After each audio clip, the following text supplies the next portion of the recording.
Alright, so today we're going to be watching 5 reasons why you shouldn't mess with the USA by Destiny. As always, I'm going to be leaving the link to the original video and channel down in the description below, so go ahead and make sure that you check them out. So, very curious to kind of see what is going to be discussed here. I'm assuming a big part of it is going to be the tech, or as far as technology-wise, vehicles, just not just in terms of saying how many people you have, because I believe I saw a video a little while back with that North Korea actually has more troops in service, even though they do have, because of the conscription where you have to go into service. But technically they do have more people, but obviously the US is packing a lot more firepower, right? And then again, you know, the whole thing about malnutrition over there and just the whole list of other things.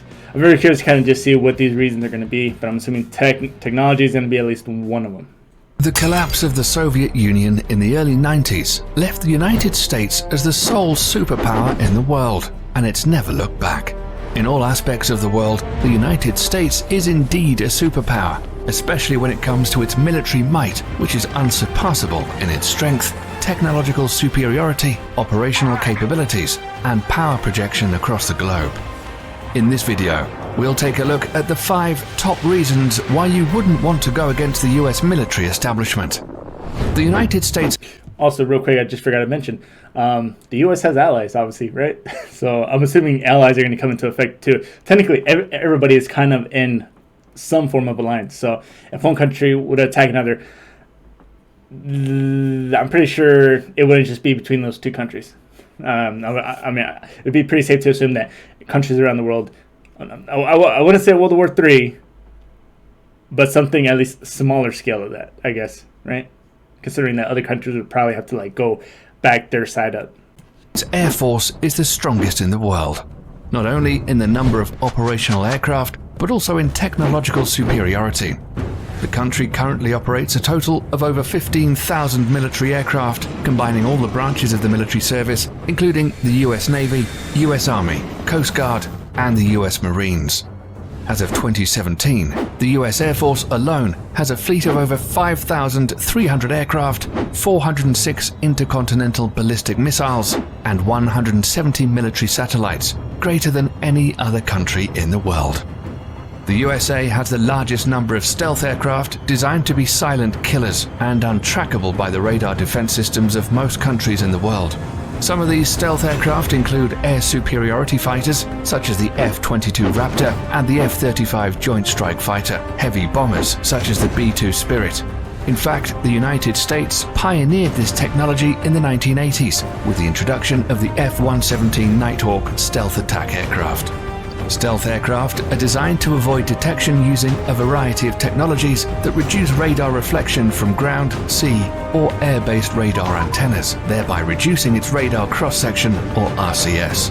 This revolutionary technology allows a 5th-generation aircraft, such as the F-22 Raptor, with a max takeoff weight of 83,500 pounds, to have a radar cross-section of just 0.0001 meters squared, about the size of a bumblebee.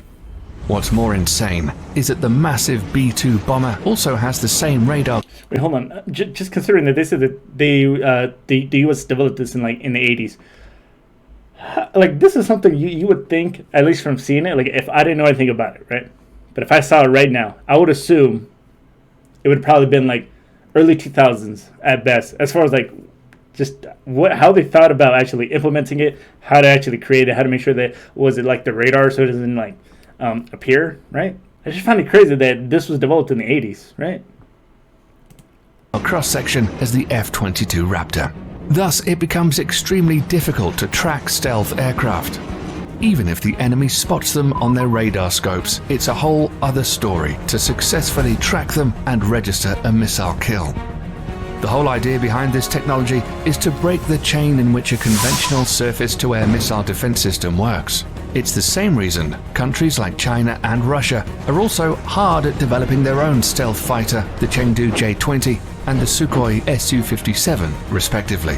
These aircraft will allow the US Air Force to assert its air superiority over any battlefield of the future, and we all know that control of these skies is the biggest decider in any war.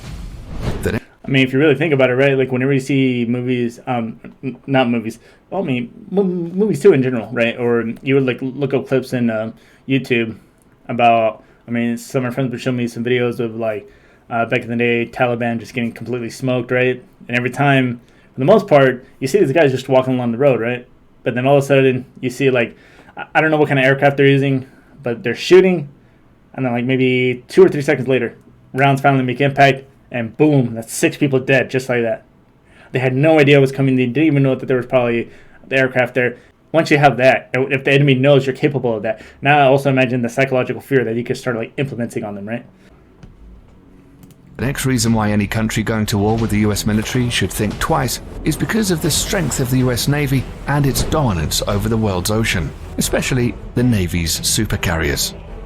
The US Navy currently operates 11 nuclear-powered Nimitz-class supercarriers, which is the largest aircraft carrier fleet in the world. The only navy that can come close in terms of technological advancement is probably the Royal Navy of the United Kingdom, but they only have 2 operational carriers. The Nimitz class of carriers has a displacement of over 100,000 tons and can carry a complement of up to 70 aircraft. They're literally a floating small town in the ocean with its own airport. The Nimitz-class carriers in themselves are extremely potent offensive weapons, but the way they operate in what is called the carrier strike groups makes these ships even more deadly. A carrier seldom deploys alone. There are always a fleet of surface and underwater assets surrounding them and forming a strike group. These include guided missile cruisers, a destroyer squadron, attack submarines, and other support vessels. Together, they project the power of the carrier and at the center of the group forward towards the enemy. Dude, something about the, like, if you saw this, I'm pretty sure anybody would shit their pants, right? It's something about these types of photos, right? Or even when you see like jets going above, right? And you got like them going in pairs, and I don't know, it's just something about this looks so cool. And it sounds very geeky of me to say that, but oh my god. While the carrier is carrying out its offensive role with the use of its air wing, the other ships are responsible to protect its flanks against any enemy attack. This combination of offensive and defensive strategy makes the US carrier strike group almost impenetrable. The United States Navy maintains 9 such carrier strike groups, 8 of which are based in the United States and 1 that's forward deployed to Japan. For over 50 years, this has been the principal element of US power protection, and the Nimitz class of supercarriers are at the center of it all. Despite this, the US is currently in the process of developing a new class of carriers called the Gerald R. Ford class, intended to replace the Nimitz class ships. This new supercarrier will be even more technologically advanced and is expected to continue US dominance of the oceans well into the late 21st century. The third reason why you should... Okay, hold on. You saw that map, right? Where they had all those fleets, right? And you saw one that was forwarded, deployed in Japan. Dude, now that I'm thinking about it, first, just to get to the U.S., right? You'd have to go by land, air, or sea, right? Now, kind of hard to go by air, right? Considering what we just heard in the first part, as far as like the air superiority, and then seeing like, oh, maybe try to do the ocean, right? First of all, that's a big ocean. And even if you make it that far, you're dealing with the Navy and these fleets, all these ships. Not only that, I would assume that the Coast Guard would come in as well at a certain point. And then now, the only last option is going to be by ground, right? I'm assuming he's going to get to that right now or maybe a little later on. But I can really tell, at least coming through the Mexico border would be tricky as well. And then if you were coming through, I don't know how it would work with Canada. I wouldn't assume there's as much security along that northern border. Shouldn't fight the US military is their massive stockpile of nuclear and conventional intercontinental ballistic missiles, or ICBMs. The ICBM plays the role of the land leg in the US nuclear triad, along with the Trident submarine-launched ballistic missile SLBM and nuclear warheads carried on long-range strategic bombers. ICBMs are launched from ground-based missile silos, achieving high suborbital spaceflight, approximately 1,000 miles above the surface of the Earth. The body of the missile then separates from the warhead, which re-enters the atmosphere and free falls to the assigned target at hypersonic speeds. The US military currently operates 400 ICBMs from its base in Wyoming, Montana, and North Dakota. The LGM-30G Minuteman III is the only type of ICBM that is currently operational in the US. The Minuteman III family of ICBMs were first developed in the 1960s as a response to the Soviet nuclear threat. Throughout the Cold War and beyond, these missiles have undergone constant modernization. In the last decade alone, the US military has undertaken $7 billion worth of upgrades. The rocket propulsion engines, the propellants used, the guidance system, and even the flight control surfaces have all been refurbished. The upgraded missiles are completely different from its 1960s counterparts, except for the shell. These state-of-the-art improvements and modernization programs have kept the Minuteman III system operational for over 50 years with improved reliability that supports the missile's remarkable 99% alert rate. The latest versions of the missiles have a range of over 8,000 miles, which is greater than the diameter of the Earth at 7,917.5 miles. They can carry multiple 330 kiloton nuclear warheads, which is 20 times greater than the... Okay, hold on. So I knew that these types of missiles, right? Obviously, I didn't know the exact names, and I knew they can go far distances, right? Considering sometimes where they would be said to be located at, right? Like one of them was like, was it Wyoming, Montana? I don't remember the third state they named, but considering what he just said, but then again, he is talking about that since they go 8,000 miles, but the Earth is 7,900 or so. Now, would that be the same if they were going... I mean, I guess it would be the same, right? Because, being a sphere, definitely not flat Earth. Being a sphere, it's going to be the same distance in any direction. So technically, you could hit anybody in the world. Because, damn, dude, I knew they can go far, but I didn't know they could hit pretty much anywhere the U.S. would really want. So even if you, say, for example, you did declare war in the U.S., I don't know how long it would take to get to, like, say, the furthest point, which would be, I guess, like halfway around the world, right, on the complete opposite side of the globe. I don't know how fast it would be, but say, for example, an hour or so, and then people say, hey, we declare war on you. Cool. In an hour, war's pretty much done. It's really hard to even think about, right? I don't know, though. We'll keep seeing. Bombs dropped on Hiroshima and Nagasaki. Not only that, each of these warheads can be assigned to different targets independently. The technology is called Multiple Independently Targetable Re-Entry Vehicle, or MIRV, and was first developed for the Minuteman III family of missiles. So any country messing with the United States will have to deal with this awesome arsenal of firepower, which can be launched at a moment's notice. If it weren't the IC... Okay, I just realized as well. But I feel like even if you were shooting extremely far distance, I would assume that they would have some certain procedures, right, to be able to, like, make sure it's going to hit in this area specifically. So maybe, like, you don't hit an allied country or a country that just wasn't involved. I feel like that would kind of... I don't know if it would be a drawback, because knowing that they would probably be very careful as to not let that happen. But I feel like it would always be a possibility, kind of. ICBMs or the stealth fighters raining fire down on you. It would be precision-guided munitions, or better known as smart bombs or PGMs instead. This is another big reason why not messing with the US military is a good idea. All branches of the US military use smart bombs in some forms or the other. These weapon systems are designed to be precise and hit a specific target with maximum efficiency. These bombs are so effective that during the First Gulf War, PGMs comprised only 9% of weapons fired, but accounted for 75% of all successful hits. Since then, for the US military at least, the days of normal artillery shells and unguided bombs are long gone. Nowadays, the military uses PGMs from air... Long gone? I don't know if he maybe meant like they were probably going to be obsolete at one point. I mean, I know the MOS for assault men, I don't know if it's completely diminished now, but I heard that they were going to start integrating them with like 0311s. As far as I know, RD is still a thing, and it can still be really effective, right? I would say maybe within the next couple decades, probably they wouldn't then be obsolete and maybe switch them out, but I don't know. Air, ground, and sea. Precision-guided munitions come in various forms and use different kinds of technologies to achieve precise hits. A large majority of PGMs use the Global Positioning System, or GPS, of satellites to guide their trajectory to target. However, sometimes this becomes a problem, as GPS coverage is not always reliably available everywhere across the globe, or bad weather conditions can hinder operations. Thus, the Office of Naval Research, the Naval Surface Warfare Center, and the Army Research Laboratory have all coordinated to develop the first ever artillery-fired smart munition that will not use GPS guidance. The project is known as Moving Target Artillery Round, or MTAR for short. The MTAR shell can be guided onto stationary as well as moving targets in both land and sea, using a combination of guidance technology. The best part is that these shells can be fired from the existing M777A2 155mm towed howitzer and the M109A7 Paladin Integrated Management self-propelled 155mm artillery systems already in use by the US military.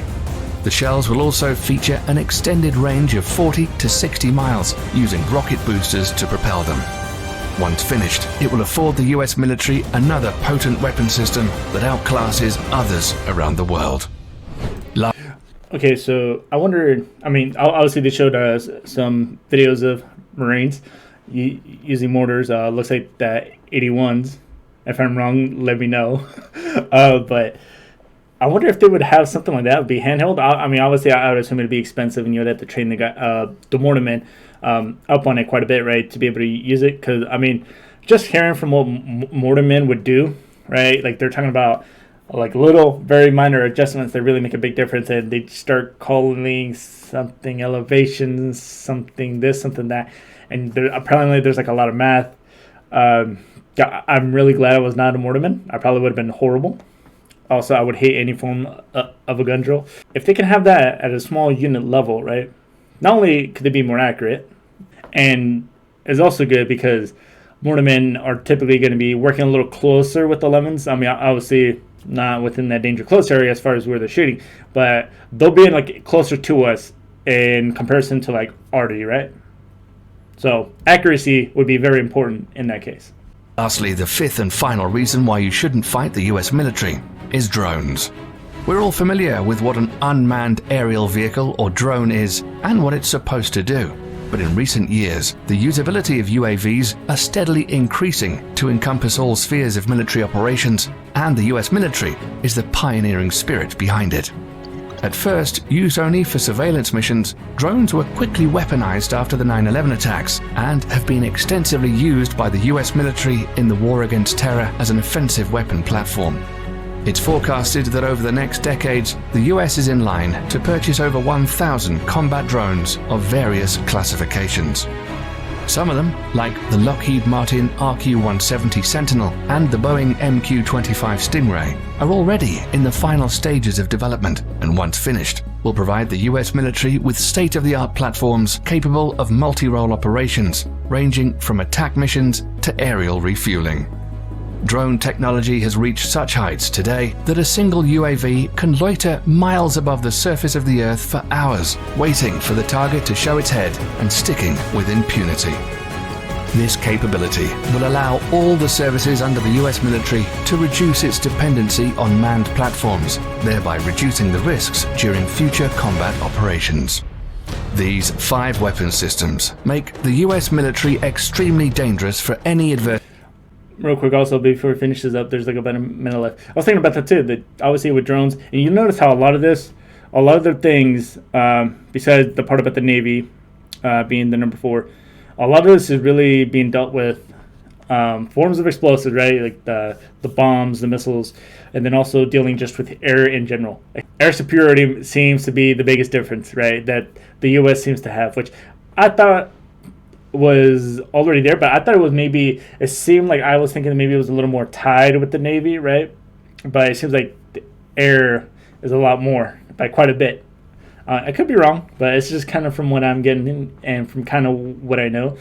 And a lot of that, if you are able to take out targets, right, from like a distance without having to sacrifice your guys, because as far as like sending guys in, right, that's going to be more for like very, I guess you want to call it like intricate work, right? Because obviously a drone it's still going to be kind of limited into what he can do, right? As far as like, hey, yeah, you guys have to go here and you guys get to get this high value target. I don't know if a drone could do that, right?